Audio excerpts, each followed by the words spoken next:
अस्सलाम वालेकुम, welcome to my YouTube channel. आज हम लोग कॉर्पोरेट अकाउंटिंग की इलिस्ट्रेशन नंबर 13 करेंगे। इलिस्ट्रेशन नंबर 13 में हमारे पास forfeiture of share. Forfeiture of share का मतलब ये है कि हमारे पास एक शेयर होल्डर्स जो हैं वो अपने शेयर के अमाउंट कंप्लीट नहीं कर सके। ठीक है, हम लोगों ने उनको 2 दफ़ा 3 दफ़ा जितनी दफ़ा भी वार्न कर लिए और अभी भी हमारे पास उसकी हमारे पास जो इसकी पेमेंट है अभी तक हमें रिसीव नहीं हुई है। तो अब हम लोगों ने सिंपल क्या करना है कि उसके जितने भी शेयर बनते थे, ठीक है, वो हम लोगों ने उससे जब्त कर लेना है। ठीक है, मतलब वो कंपनी जो है वो अपने कब्जे में कर लेगी।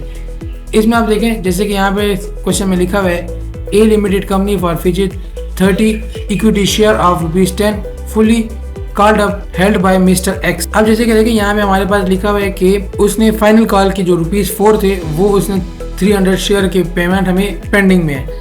अब हम लोगों ने यहाँ पे देखेंगे जैसे कि नीचे लिखा हुआ है कि एप्लीकेशन के ₹2, ठीक है, और अलॉटमेंट के ₹4 ये हम लोग उससे रिसीव कर चुके हैं। ठीक है, अब जब हमारे पास वो फाइनल कॉल की पेमेंट नहीं रिसीव की अभी तक हमने, तो इसलिए हम लोग उसके शेयर्स को जो है वो फॉरफीट कर लेंगे। अब हम लोग यहाँ पे अपना क्वेश्चन शुरू करते हैं।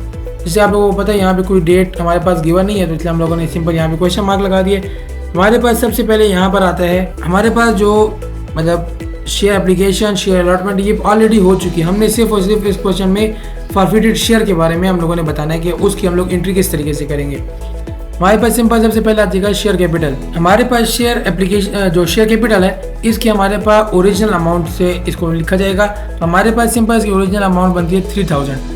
अब हमारे पास जो नेक्स्ट एंट्री है, नेक्स्ट एंट्री में मैंने बताया था कि हमारे पास हमें फाइनल कॉल की पेमेंट रिसीव नहीं हुई। तो अब हम लोग यहाँ पे अपने फाइनल कॉल के लिए पेमेंट करेंगे कि हमारे पास सिंपल इसमें आ जाएगा शेयर फाइनल कॉल। क्योंकि देखिए हमारे पास यहाँ पे हमारे पास गिवन था कि हमारे पास जो ₹4 रिमेनिंग थे ना इस शेयर को के, तो हम लोगों ने सिंपल उस मतलब 300 मल्टीप्लाई बाय 4 कर दें क्योंकि ₹4 थे। तो हमारे पास इसकी अमाउंट आ जाएगी सिंपल 1200 की।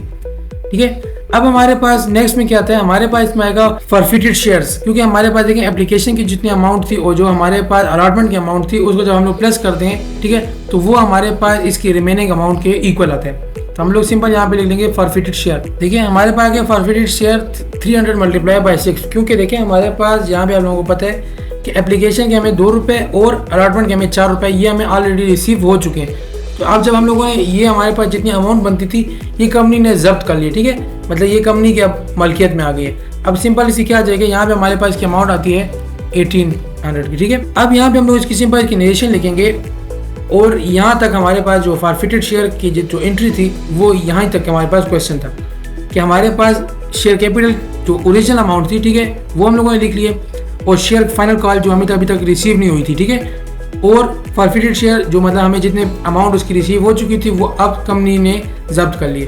अब हम उसकी निरेशन लिखते हैं। ओके फ्रेंड्स, उम्मीद करता हूँ कि आप लोगों को इस क्वेश्चन की समझ आई होगी। अगर अभी तक आप लोगों को कोई भी डाउट है तो आप लोग कमेंट के जरिए क्लियर करवा सकते हैं। आज के लिए इतनी क्लास, इंशाल्लाह मिलते हैं अपने आने वाले लेक्चर में।